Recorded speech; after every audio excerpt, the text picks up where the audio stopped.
This is Talkin to America. I'm your host, Aaron Zellman. Our guest today is Richard Celata. He is the owner of KT Ordnance. They are famous, perhaps infamous now at this point, for making firearms parts, chunks of metal that people can buy to make their own gun. And the government doesn't like that. So Richard's going to talk to us today about what happened to him because the government decided to act in a criminal manner. Richard, how are you? I'm fine, Aaron. Thank you for having me on. Okay, well, Richard, why don't you just start with the basics and tell us what happened on June 6th? Well, on June 6th, we were raided by the ATF, the FBI, and the Canadian ATF. The search warrant said that they were looking for firearms and other items pertaining to the manufacture, sale, and receipt of such items.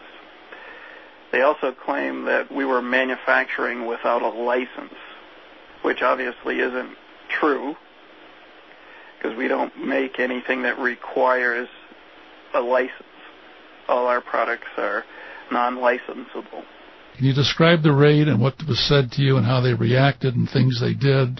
At the beginning of the raid, I was called in by the sheriff on false pretenses to speak about some political issues that I wanted to talk with the sheriff, and assuming that's what the meeting was about, I brought my literature, which was, 10 or 15 items, one being Innocence Betrayed, and several other JPFO DVDs, and also 2 constitutional study courses and pocket constitutions, which were all deemed subversive and seditious by the FBI.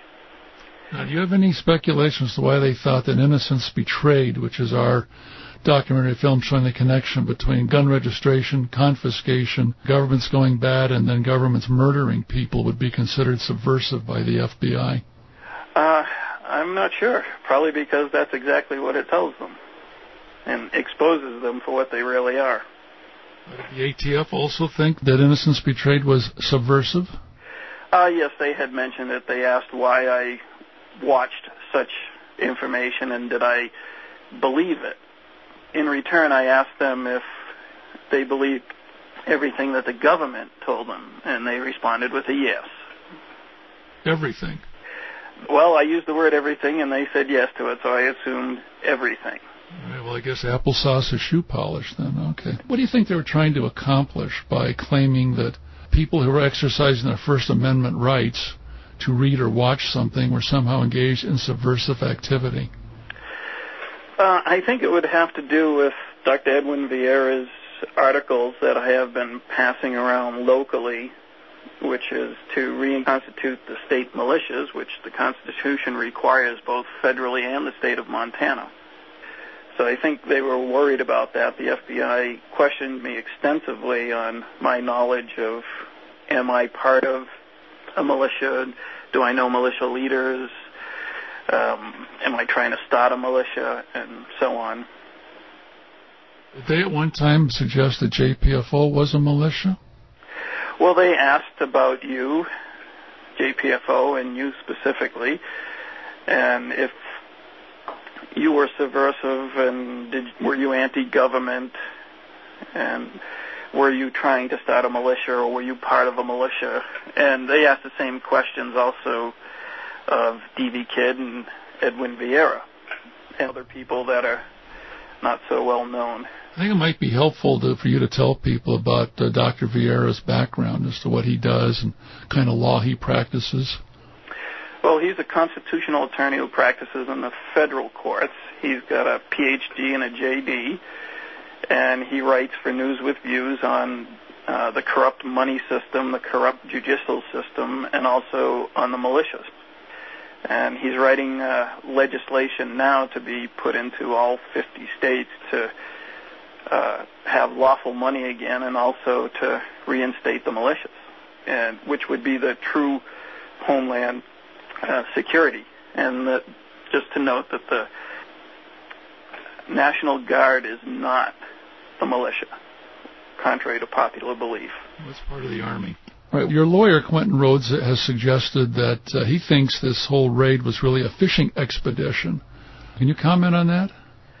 Well, we believe that at the time because of items that they took and things that they didn't take, where they questioned me more about militias and that activity and just the records that they were after, the types of records, my client list and sales receipts of things I purchased and resold to someone else.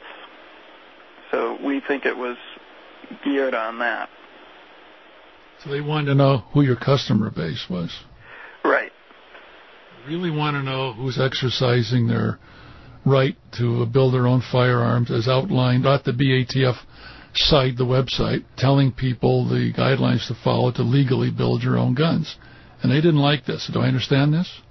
Yes, they actually told me that the website was wrong when I commented that even on their own website under frequently asked questions also states the corresponding legislation that actually enacts that piece of wording that they have on there, that you can build your own firearms for your own personal use as long as you do not sell them.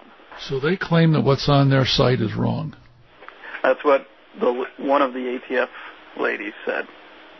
Did she tell you when they're going to change the site? No, they didn't. Tell you when the law is going to change? No, they didn't. Curious. What was it like while you were being raided? Tell us how they treated you and your family. The sheriff was the key pivot point in that. He called me in so that I would, not be on the premises and cause a problem when they came in to clear the house. The sheriff also, against the ATF's recommendations, allowed me to call my wife to let my wife and my two small children leave. As we all know, they shoot first, ask questions later, and my little 3-year-old son runs around with a toy rifle most of the time. And I could just see them breaking in the door and him carrying a rifle and shooting him. So I didn't want that to happen. So the sheriff did allow me to call against the ATF's recommendations, and they were able to leave prior to them coming in. And I also had my wife leave the doors open, not just unlocked, but open, so that they didn't have any cause to blow them off the hinges or batter them down. After she left, I guess they sent in their team to clear the house. Then the sheriff escorted me back to my house, where I sat in my kitchen and let them go through all my stuff as I watched. Funny thing that there's 2 bathrooms in my place, one in the house and one in the shop. But yet they chose to use the back of my building as the bathroom instead of using the facilities inside.